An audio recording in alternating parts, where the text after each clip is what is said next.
যে মানুষটা এক সময় নিজের যত্ন নেয়া নিজের নিজের পরিষ্কার নিজের যত্ন নিজে গোছ গাছ থাকতে পছন্দ করত, সেই মানুষটা একটা সময় তার নিজের যে গোছ গাছ জিনিসটা আসলে সে বোঝে না।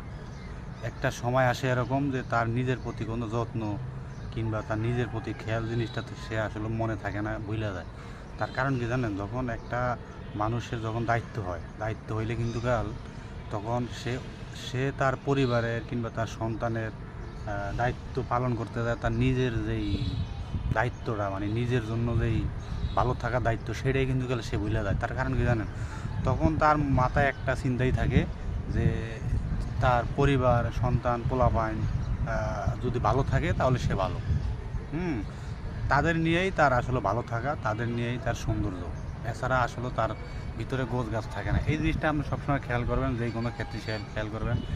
একজন দায়িত্বশীল মা কিংবা বাবা, তারা নতুন মা হয় বাবা হয়, দেখবেন যে তারা আসলে তাদের নিজের গোছ গাছ জিনিসটা বুঝে যায়। একটা সময় যে মেয়েটা আসলে নিজেকে সব সময় পরিপাটি করে রাখতো, নিজের সাজগোজ নিজের জিনিসপাতি সে সব সময় মানে নিজের কাছে রাখতো কিংবা ভালোভাবে থাকতো, তার যখন বিয়ে হয় সন্তান হয় তখন কিন্তু তার সেই নিজের যে ইয়াটা সেটা কিন্তু হারায় যায়, ভুলে যায়।